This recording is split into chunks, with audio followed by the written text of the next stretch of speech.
With so many options, why choose Arizona State University? For me, the only online option was ASU because of the quality. Their faculty was really involved with their students and care about your personal journey. The dedication to my personal development from my professors, that's been extremely valuable to me. Earn your degree from the nation's most innovative university. Online. That's a degree better. Explore more than 350 plus undergraduate, graduate, and certificate programs at asuonline.asu.edu. Hello, friends. Welcome back to the show. The hijack continues today with episode 2 of Walk It Off, Men Don't Talk About Cancer, a limited podcast documentary series that I published last summer. Today, episode 2, Rocks Need Rocks. And this one hurts where it hurts. Daniel Garza had everything lined up: acting gigs, film work, a career finally catching fire. Then cancer ended the script. His partner, Christian Ramirez, kept him alive, changed his wounds, and destroyed his own body in the process. This episode is about what caregiving really looks like when the lights go out. It's about sex and shame and love and the collateral damage that no one writes Hallmark cards for. If you've ever tried to hold someone else together while you're falling apart, this one is for you. Here is episode 2 of Walk It Off, Men Don't Talk About Cancer, Rocks Need Rocks. This series was made possible in part with funding from Merck, Takeda Oncology, and ARCO Advocacy. The category is things men do not like to do. Ask for directions. Ask for help of any kind. Do something. Anything that they're not good at. Talk about relationships. Well, we're going to do it all today. Welcome to Walk It Off. Men Don't Talk About Cancer. Sex, friends, and cancer. My name is Matthew Zachary. I had brain cancer when I was 21 years old, and I do want to talk about it right now with Daniel Garza and his partner, Christian Ramirez. Terrific. I'm happy to help. I think in just being men, we're taught bury everything, push it in the back, more important things to deal with. I'm just going to jump right in. I look at my introduction to the cancer world through my own lens was, we're going to put little metal on your testicles and scrotum in the hopes that it won't kill your sperm one day. And then I was impotent through most of my 20s. So I couldn't even think of anything else. And I was a good looking guy in those days. And I couldn't date anybody. It was a horrible stigma. Help me unpack masculinity, sex, and what it's like to show up in general.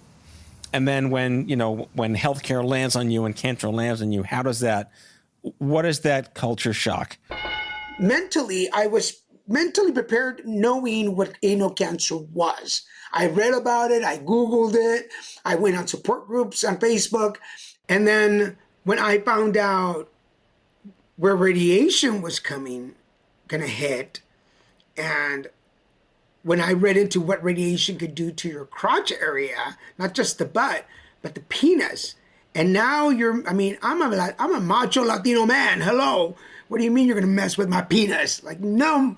But nobody was talking about the erectile dysfunction, the shrinkage, the macho sexual side of it. That's not part of the conversation, because most doctors are just thinking, I'm going to save your life from cancer. Put the penis aside for a while. We'll come back to that later. But it's part of who you are as a man, especially in a relationship. There's a good chance, a lot of relationships don't survive this. A lot of people change as they go through this. The only time that we got any notion of how to survive cancer as a couple was when the first day I went to chemo, because I had the pump with the portacath. The first day I went to get it put on, we were making butt jokes, because immediately I was like, anal cancer equals you get to say all the butt jokes you want and nobody can say anything about it. And we were and for anybody who's been through cancer, those typical brown chairs in the area where you sit to get your chemo. I think they're universal. Everybody across the country has the same chairs. But we were sitting there, and there was another couple, an older couple, a heterosexual couple. There was another gentleman, and then there was us, and we were laughing. We were making butt jokes, and the nurse that walked up to us told us, "I'm so glad y'all are laughing right now. Because if you are able to laugh through this and walk out of it laughing, you're going to make it." Yeah, dark humor was a huge help to me and my cancer buddies. Thinking about that, like the doctors and nurses, they've seen a lot. Did anyone offer any seeds of wisdom? Well, we definitely have. It was an elderly nurse, and she was obviously a senior oncology RN, and she had seen many couples. She did qualify that way. I've seen a lot of couples come and go, and I've seen a lot of couples not make it. Yeah, so it's like you need to do some couples counseling prep before you hit the oncology unit, right? Like you don't know what you're about to get into. Yeah, during, it would have been great. It was amazing how many things that would have been so helpful to know that we had to learn the hard way on our own. I have a congenital stomach condition now for the remainder of my life that came from not wearing a mask when I was keeping Daniel's fistulas, which are holes in his backside that were filling up with unpleasant waste product, keeping him from getting any infections. I didn't wear a mask, so I breathed in this aerosolized fecal matter, and it gave me an H. pylori infection. And I had that once, then I had it twice, and no one ever said, wear a mask, which would have been the most basic, simple thing. And this is pre-COVID. So that would have kept me from having now I'm I'm 1% of people who come up where our stomach cells start reproducing as intestinal cells, and it makes you very sick, very painful, very nauseous. And it's a 1% side effect, but because I got it twice, I guess I hit that 1%. And so it's something I have to live with the remainder of my life for being a caretaker in that situation. I don't regret it. I don't have any regrets. I'm not upset about it. The only thing that upsets me in the equation is that no one said anything. Someone could have said wear a mask, and I would have worn a mask. No problem. So that speaks exactly to where you were renting space in my head already. The caregiver conversation is still, after my 20 plus years in this godforsaken space, this redonkulously under-discussed reality that affects people who didn't sign up for this shit. And I don't think you're the guy that ever felt that way. But Daniel, the survivor guilt that I felt on what I inflicted on my family was this massive boat wake that hit me years later. Knowing that he got sick will always play in my head. Knowing that he suffered along with me, and that there's nobody praising him for that. But I will forever and ever be grateful that in the most vulnerable, weakest moments of me, and to know me is to know that I don't thrive in those spaces. I don't like to live in pity and helplessness. If anybody was going to be able to take care of me the way that I needed, it was Christian, and he needs his kudos. Yeah, yes, being a caretaker is one of the most unappreciated positions you can do. You know how they do those progressions of presidents when they go into the White House and they leave the White House? We should do that with caregivers, like how they walk into caregiving, and when you're, I'll put it in quotes, when you're done, because he changed, and I could see that. And there was one day, because I was wearing diapers for a while, and there was one night when I think I changed diapers 7 times that day because of the fistula. I was done. And I was crying, and I didn't want, because every time he had to clean me out, and this thing stung and it burned, and I was like, just do it. Just put a pillow over my head and I'm done. And I'm like, I'll record a video. I'll tell the police I told you to kill me. I'll write a letter. And Christian was like, that's not, and God love him, because in all of his calmness, he was like, that's not how it works. That's not going to happen. And I was taking some pain pills at the time. He's like, it was very Steel Magnolias, drink your juice, Shelby. And it was like, take the pill, go to sleep. We'll talk about this in the morning. I'm like, I don't want to wake up tomorrow. Because I was doing my homework on you, Daniel. You're someone who likes to run at 150 miles an hour a day, work-wise. Workaholism was something you've been very proud of, and I can relate to that. This is the time in your life that you're supposed to be taking 10 steps forward every day, and here you are getting slammed into a brick wall. How were you able to reconcile that you just had to stop everything and focus on one thing? Or did you? The workaholism was ingrained in me culturally, but it grew more after cancer. Oh, that was at that time, because for timeline purposes, 6 weeks prior to my diagnosis, I'd had a hernia surgery, and this is what started the whole journey. I had a hernia surgery, and then I was still having complications, and that's when they did the probe, and that's when they found the cancer, and then everything just escalated. But I was in line. I was working a lot of events and promotions, but I was in line to do a national tour. I was about to go on tour. They had hired me for a tour. I had been asked to co-direct a trilogy of horror shorts, and I was in line to be acting in another movie. I had 3 things coming up. And for anybody who knows me, yes, I'm a workaholic, and I love being a workaholic. I'd rather go work than have fun anytime.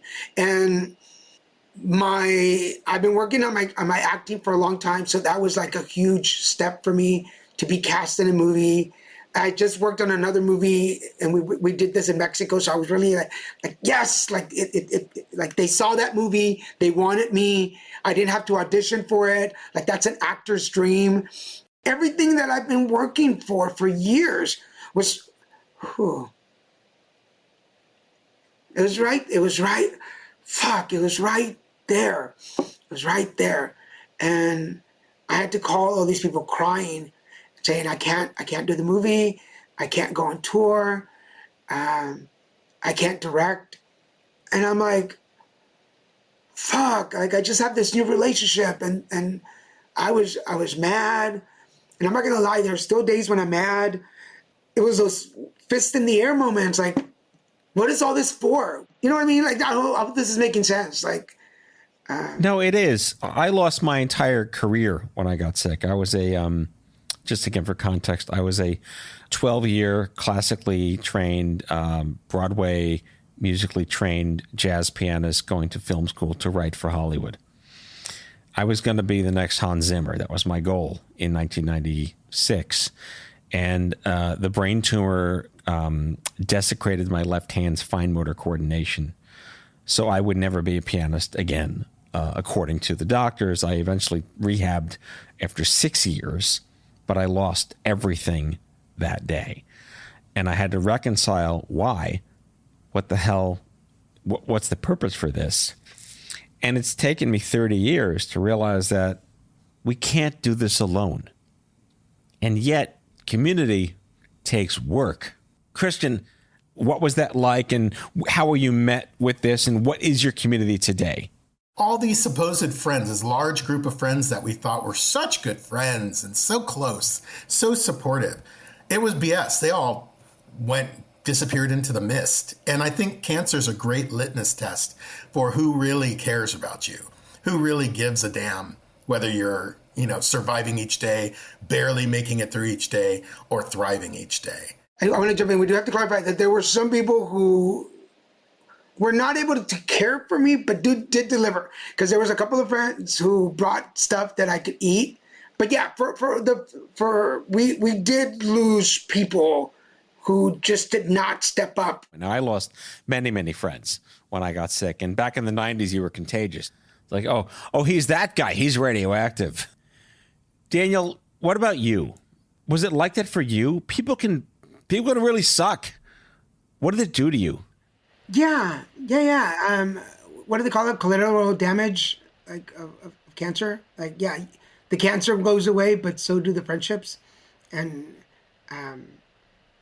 it hurts. It hurts when you're like, hey, this was my best friend, and now we're not even friends anymore. And how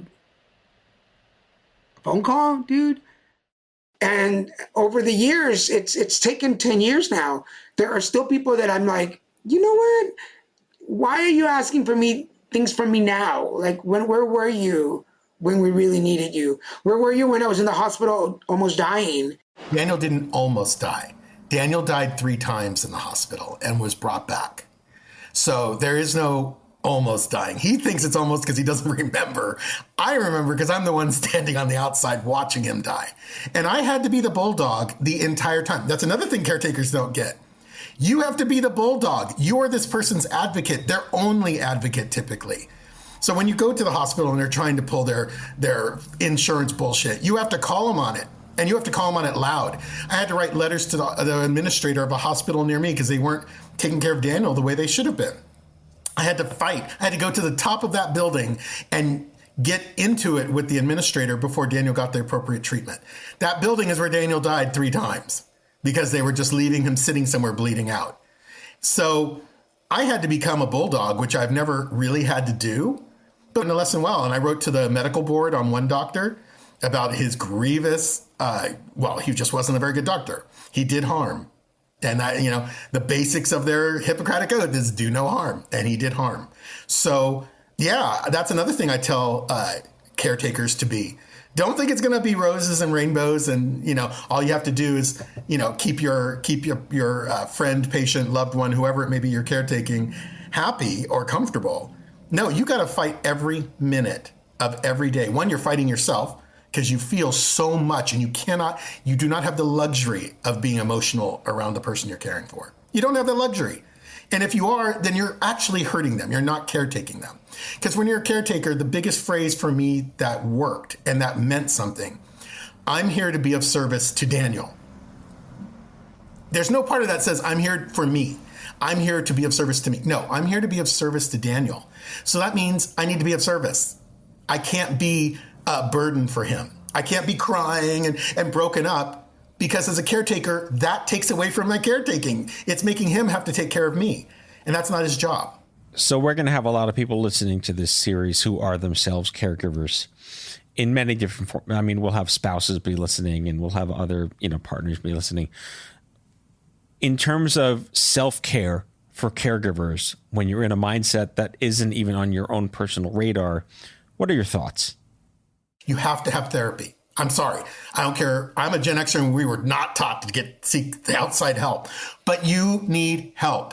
You may not think you do or feel you do, but that's the delusion of being a caretaker because you're not focused on you, but you need to talk to someone that you could say anything to. You'd start day 1. You should have a therapist. 2, you should have at least 2 people in your life you can count on that can come sub in for you in your caretaking duties when you need a day off. You need minimum 2 days off a week to be separate, not with that person, in a separate place where you can cry, beat things up, break things. I broke plates. I broke vases. People don't know this. Caretakers don't know that naturally. And I volunteer to tell people everything you need to do to be prepped, to be an effective caretaker, but not lose your mind in the process. Yeah, self-care isn't a Hallmark card. It's a real thing, right? Because if you are not in good spiritual and physical and emotional state, how the heck are you going to take care of someone else if you don't take care of you? It's that's a RuPaulism. If you don't love yourself, how the hell are you going to love someone else? Well, thank you, RuPaul, but let's evolve that a little bit and say, if you don't take care of yourself or love yourself enough to take care of yourself, what are you sharing with this person you're caretaking then? How are you doing that? But now, Christian, how did being a caregiver, being there for Daniel, were there any other long-term effects on you? I see things on TV now, people caretaking someone, and I see something happening. It's fiction. It's not even real. And I just start bawling. But you do get PTSD from caring for someone. When you see them barfing their guts out, you see them, pooping their guts out. You see them laying in the bottom of a hot bathtub, shivering still. And the water is boiling hot. When you see them in a wheelchair, you see them being skeletal because they can't eat. Come on, you don't think these things are traumatic? They put them in movies for a reason, because they're traumatic. But in real life, it's a whole different thing when you see it for real. and it's someone you care about or love. And yes, there is a definite lack of acknowledgement of PTSD. And, interestingly enough, it's not exclusive to, like, people think that type of stuff's exclusive to straight men because gay men were more in touch with our feelings. We have that more feminine side to our character. We're not scared of the feminine side, should I say. But that's not true. It's across the board. I find it doesn't matter what your sexuality or your mentality is. It's across the board. You have been affected. Now, whether you're in denial about it is a whole nother story. And gay men and straight men, everyone, denial doesn't have any preferences. Denial just exists across the board. And I was in denial for years until I started working with a therapist, which I didn't do right away when I started caretaking. That's, like I said, lessons learned post-experience. The deep cut of the series is called Walk It Off because that's what they told me, that you're fine. Go on with your life, shell of a person that's burned with no hair, impotent and fertile. Can't use your left hand, no career left, no friends. Yeah, just enjoy. Get on with, people are worse off with less things happen to them. Was a real thing someone told me. So that's kind of what that is. Well, there's that line from the Avengers where Captain America says, "If you get killed, walk it off." That's really what it is. Chemo brain is so real. The loss of faith is so real. The I'm a burden. Almost everybody goes through the I'm a burden stage. Then you fall into the I don't want to be here anymore. I went through that. Hating yourself, hating everybody. There's all these stages that your body puts you through. And then when you start losing control, I was in diapers for a while. I had a fistula. I have an ostomy now. So everything your body starts to do that you're like, you have no control over. It's not just, frustrated is an understatement. Nobody, I don't care how much you read, how much you know, who you've seen go through it. Nobody is prepared for what chemo and radiation does to your body. Nobody goes through it the same, but the equal between all of us is that it will break you down. I think so many men can relate to Daniel, and maybe Christian too. But one thing Daniel said that really sticks with me is when he said he didn't thrive when he needed care. When he was at his lowest and he needed help, he hated seeing himself like that. He didn't want to be vulnerable, but he needed Christian to carry him through that night and many other nights.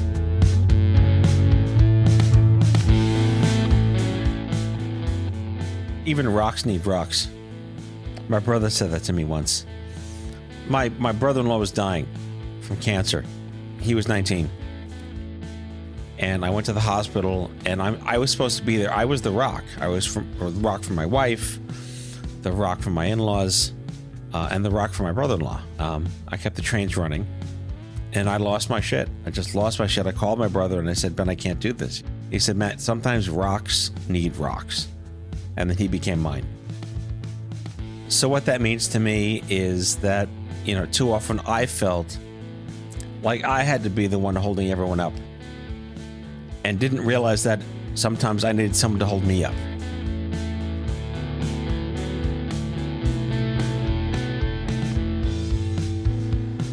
That was Christian Ramirez and his partner, Daniel Garza. Garza is an actor, director, and comedian. And he's a cancer survivor living with HIV.